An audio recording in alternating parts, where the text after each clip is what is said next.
These 3 children were violently killed in their home, strangled to death. But something really strange has happened. The person who admittedly did it has been getting a lot of support from the public. A psychologist who evaluated Lindsay Clancy after she killed the children and tried to kill herself described a phone call she made to her husband from a hospital bed. She had said that she heard a male voice ordering her, telling her that she didn't have any choice, but she had to kill her children and then kill herself. A father is standing in a CVS checkout line, buying children's medicine, glancing at his phone. 25 minutes. That's all the time he's been gone. 25 minutes earlier, his 3 kids were in the snow in their own backyard, building a snowman, laughing, having their picture taken. He drives home, walks into a house that is completely wrongly silent, finds blood in the bedroom. A window standing open, curtains moving in the January wind. He runs outside and finds a body in the backyard or below that window, barely conscious, having just fallen 2 stories. He calls 911. His hands are shaking so badly the call almost doesn't connect. And then, still on the phone with the dispatcher, he goes looking for his children. He finds them in the basement, 3 of them, not moving. Exercise resistance bands, the kind you'd find in any garage in America, wrapped around their necks. First responders arriving outside the house will later say they heard him screaming before they even reached the front door. What happened in that basement in the 25 minutes it took to buy cough medicine is now the center of one of the most devastating criminal trials in the country. A trial where nobody disputes what happened, only whether the person responsible knew in that moment what she was doing at all. By the end of this video, you'll know exactly what happened inside that house on Summer Street. You'll hear what that father heard on a 911 call so disturbing a judge fought to keep it from ever being made public. And you'll understand why, more than 3 years later, a jury in Massachusetts is still trying to decide what to call it. This is the story of Lindsay Clancy. Before any of this, Lindsay Clancy was, by every account, good at taking care of people. She worked as a labor and delivery nurse, a job that put her day after day in delivery rooms at the exact moment a family became a family. She helped strangers survive the most frightening, most physically brutal day of their lives and handed them, at the end of it, a baby. Cow workers described her as calm under pressure, competent, the person you wanted in the room when something went wrong. She married Patrick Clancy, and together they built the kind of life that looks, from the outside, like the goal. A house in a good school district on the South Shore of Massachusetts. Cora, born first, a little girl with her mother's determination. Then Dawson, a boy who filled the house with the specific chaos that only a toddler can produce. And in the spring of 2022, their 3rd child, Callan. It's worth sitting with that math for a second. 3 children in 5 years, a career in one of the most physically and emotionally demanding branches of nursing. And somewhere in the middle of all of it, something in Lindsay Clancy began to break quietly in a way that the people closest to her tried and failed to catch in time. After Callan's birth, Lindsay began seeking help, not in secret, not reluctantly. She went looking for it herself multiple times through multiple providers. Her medical records, later entered into evidence, would show prescriptions for dozens of different medications, adjusted and readjusted as doctors tried to find something that worked. She extended her maternity leave, unable to return to the work she'd once been so steady at. Her parents began staying at the house for stretches at a time, an extra set of hands, an extra set of eyes. By January 2023, things were bad enough that Lindsay checked herself into McLean Hospital, one of the most respected psychiatric hospitals in the country, for inpatient treatment. This wasn't a woman refusing help. This was a woman actively, repeatedly reaching for it, and then she left the program a day early. Her daughter Cora had a birthday party. She wanted to be home for it. 3 weeks later, All 3 of her children would be dead. Picture the day. It's late January in Massachusetts, the kind of gray cold Tuesday that blends into every other gray cold Tuesday of a New England winter. There's snow on the ground. In the yard of the Summer Street house, Lindsay Clancy is outside with her 3 children building a snowman. Cora directing. Probably. Dawson more interested in throwing snow than shaping it. The baby watching from somewhere warm and bundled. Lindsay takes photos, actual photos, on her phone and texts them to Patrick, who's downstairs in the basement of their own home, working. Think about that image for a moment, because it matters. This isn't a household invisible crisis on this particular afternoon. It's not screaming, it's not chaos, it's a mother sending her husband pictures of their kids playing in the snow. It is, on its surface, one of the most ordinary family moments imaginable. Later that afternoon, Patrick leaves the house. He's going to pick up dinner. Lindsay had ordered takeout. While he's on his way, around 5:15 in the evening, Lindsay texts him again. Could he also swing by CVS and grab some medicine for the kids? Surveillance footage would later show Patrick walking into that CVS at 5:32 p.m. Here is where the story splits into 2 completely different narratives, and this split is the entire spine of the criminal case against her. Prosecutors allege that this errand, the dinner order, the last-minute CVS request, was not a coincidence. They allege that Lindsay Clancy used Apple Maps to calculate exactly how long Patrick's round trip would take, so she would know exactly how much time she had. They've described it in court as a calculated decision, not a breakdown, a plan. The defense tells a different story entirely, one where a woman drowning in postpartum psychosis, hearing things that weren't there, acted not from calculation, but from a break with reality so complete that ordinary human motive doesn't apply. What isn't disputed is what happened next. In a window of maybe 20-25 minutes, while a father stood in a CVS line buying children's medicine for kids who were already gone, Patrick got home and the house was quiet. Not the ordinary quiet of a house where kids are napping or watching a show, a wrong quiet. He went upstairs toward their bedroom, and that's when he found blood. Blood in the bedroom. A window standing open, wind moving through it on a January night, curtains lifting and falling. He ran outside, and there, in the backyard below that open second-story window, he found Lindsay, face up, motionless, or nearly so. She had jumped a fall that would leave her paralyzed from the waist down for the rest of her life. She was, according to his later testimony, drifting in and out of consciousness as he reached her. He tried to call 911. And in one of those small, brutal details that true crime cases sometimes turn on, he couldn't get through right away. His phone kept dropping the connection, bouncing on and off the home Wi-Fi network. He considered just running to a neighbor's house and screaming for help instead. Finally, the call connected. That 911 call, roughly 8 minutes long, would become the single most anticipated piece of evidence in this entire trial. A judge ruled that jurors could hear it, but that it could never be released to the public. When it was finally played in the Plymouth County courtroom in the summer of 2026, Patrick Clancy wasn't even in the room.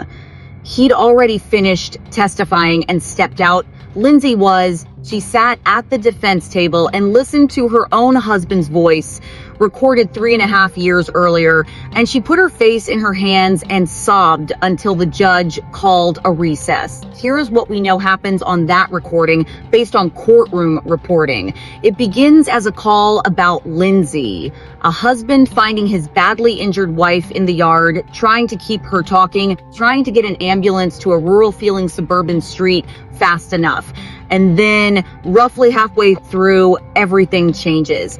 Patrick tells the dispatcher he has to go check on his kids. You can hear his footsteps as he moves through the house, searching room by room. And then you hear him find the basement. Responding officers arriving outside the home would later testify that they heard screaming coming from inside before they even reached the door.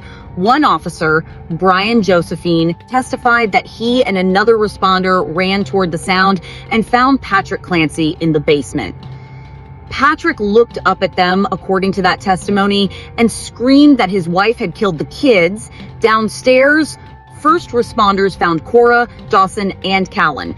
Exercise resistance bands, ordinary home workout equipment, the kind that sits in a closet in a huge number of American houses around their necks. All three children were still alive when responders reached them.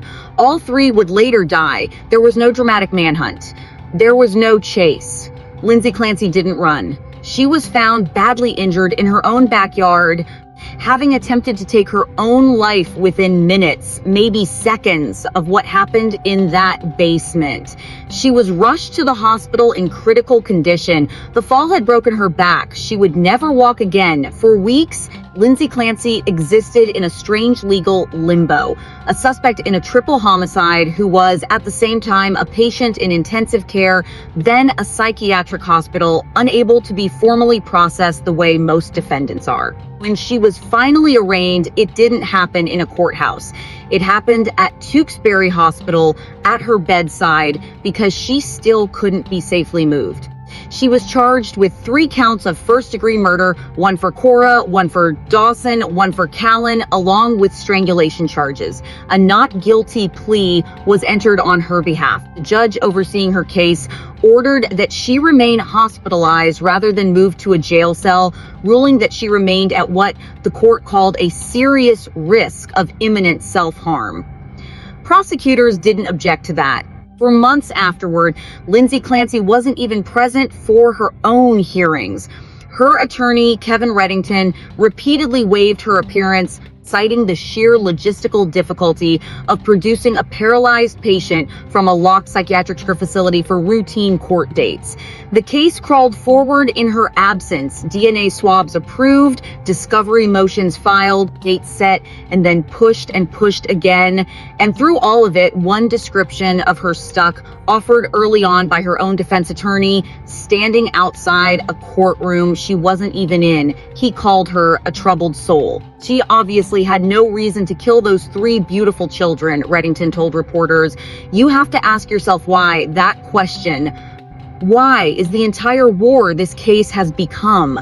The trial of Lindsay Clancy finally began in the summer of 2026, 3.5 years after the deaths of her children, at Plymouth Superior Court. It was immediately clear this would not be a quiet local case. National outlets sent reporters. True crime creators descended on the coverage. Massachusetts had already lived through one nationally obsessed courtroom saga with the Karen Reed trial. Now it had a second, arguably darker one. Lindsay Clancy, now in her mid-30s, attends her own trial in a wheelchair. She has pleaded not guilty by reason of insanity. Her attorneys don't dispute that she killed her children. They argue she should not be held criminally responsible for it because at the moment it happened, they say, postpartum psychosis had taken her mind somewhere she couldn't return from, a state where, according to the defense, she believed she was hearing a man's voice telling her that if she didn't act now, she would lose her chance. She had said that she heard a male voice ordering her, telling her that she didn't have any choice, but she had to kill her children and then kill herself. The prosecution's case is built on a very different portrait. A woman who understood exactly what she was doing, who researched, who planned, who used a mapping app to buy herself a window of uninterrupted time. Patrick Clancy spent 2 full days on the witness stand. The first time he had spoken publicly in detail about that night. He described the CVS trip. He described the anniversary weekend he and Lindsay had booked at a Boston hotel months earlier in December 2022, and then had to cancel a small human detail that painted a picture of a marriage already under enormous strain before the tragedy. He described finding blood in the bedroom. He described the wind through that open window. He described his ex-wife on the ground in the backyard and what he found in the basement afterward. Prosecutors asked him directly, had anyone ever warned him not to leave the children alone with Lindsay? Had Lindsay ever told him she wanted to hurt them? His answer under oath was no. Nobody had warned him. She had never said that to him directly. But he also testified to something that has become central to the defense's entire case. About a week after the killings from her hospital bed, Lindsay called him.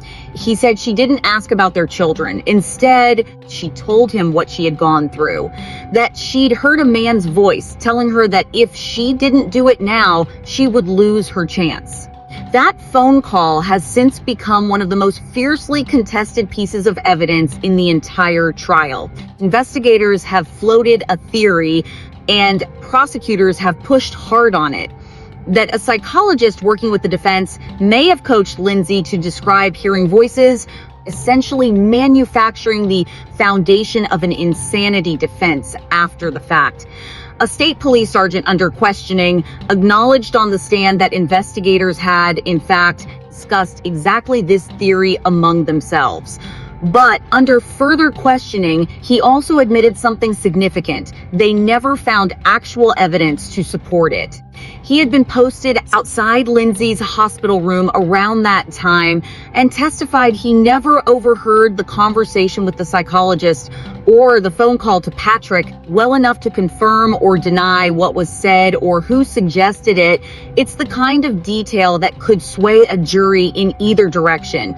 Proof of nothing, proof of everything, depending entirely on how you're inclined to read it. The defense's entire case rests on establishing that Lindsay Clancy was, in the weeks before the killings, in the grip of a genuine, severe psychiatric break. And on paper, there's real support for that. McLean Hospital stay, the mountain of prescriptions, a husband who testified that at one point Lindsay had talked about taking her own life or about something bad happening to the kids. But the prosecution has worked hard to put cracks in that picture. A therapist named Latiesha Dukes, who treated Lindsay at a South Shore Health perinatal mental health clinic in the months before the killings, testified for the prosecution that she saw no signs, none of psychosis or mania in her sessions with Lindsay. Not once, even more damaging perhaps, Lindsay's own psychiatrist, the very doctor overseeing her psychiatric medication in this period, admitted under questioning that she had never once met with Lindsay Clancy in person. Every interaction had happened remotely. And that same psychiatrist maintained that Lindsay had never expressed suicidal thoughts or symptoms of psychosis to her directly. And then there's the detail prosecutors seem to be building toward as a centerpiece. A state police investigator testified that a website containing information on suicide methods had been accessed on a laptop in the Clancy household back in August 2022. 5 months before the killings. Long before, prosecutors argue any acute break the defense claims took hold of her. Some of the trial's most difficult moments haven't come from arguments over psychiatric diagnoses at all. They've come from the forensic evidence itself. A forensic pathologist, Dr. Barbara Olson, took the stand to describe the autopsy performed on 5-year-old Cora, describing neck trauma along with injuries to the girl's arm and legs. Jurors sat with that testimony in silence. Lindsay Clancy did not. Within minutes of the pathologist beginning her testimony, Clancy began sobbing uncontrollably at the defense table, loud enough that it filled the courtroom. Prosecutors have also entered painfully ordinary objects into evidence, the kind of objects that are almost unbearable, specifically because of how ordinary they are. Cora's pajama pants and shirt, a small pink robe, Dawson's underwear printed with a dinosaur pattern along with his long sleeve shirt, Callan's pajamas, and the exercise resistance bands themselves. The same kind sold in sporting goods stores across the country, the same kind that may be sitting right now in a closet in your own house. As of this recording, the trial of Lindsay Clancy is still underway in Plymouth Superior Court. No verdict has been reached. The jury has not yet decided whether what happened inside that Duxbury home on January 24th, 2023 was murder committed with, as prosecutors have put it, deliberate premeditation and extreme atrocity and cruelty, or whether it was the outcome of a mental collapse severe enough that the law should not hold Lindsay Clancy criminally responsible for it. Both narratives can't be true. Only one jury's verdict will decide for the legal record which one is, but there's a third layer to this case that exists completely outside the courtroom, and it's the one that seems to be why this story has gripped so many people who've never set foot in Massachusetts. Attorneys who represented two of the most famous postpartum psychosis defendants in American history, Andrea Yates and Cheryl Massipa, have weighed in publicly on how Lindsay Clancy's case compares to their own clients. This case has reopened a national argument about how the American healthcare system treats mothers who are visibly, repeatedly, desperately asking for help, and about what happens in the space between a mother reaching out and a system that doesn't catch her in time. There is no comfortable ending to this story to give you because there isn't one yet. A father lost 3 children in the space of about 20 minutes on an ordinary Tuesday. A mother who spent her career helping other families begin is now fighting from a wheelchair to explain what happened inside her own mind on the worst night of her life. And a jury somewhere in Massachusetts is sitting with photographs of pajamas and autopsy reports, trying to decide what justice even looks like in a case with no innocent party and no easy villain. We'll be following this trial closely, and when a verdict comes down, we'll be back with the full breakdown. If this story affected you, and it should have, I'd ask you to do one thing before you go. If you or someone you know is a new parent struggling in ways that feel bigger than normal postpartum exhaustion, the National Maternal Mental Health Hotline is free, confidential, and available 24/7. You can call or text 1-833-TLC-MAMA. And if you or anyone you love is having thoughts of suicide, the 988 Suicide and Crisis Lifeline is there day or night, Scuppers, for the continuing coverage of this case, and I'll see you in the next one.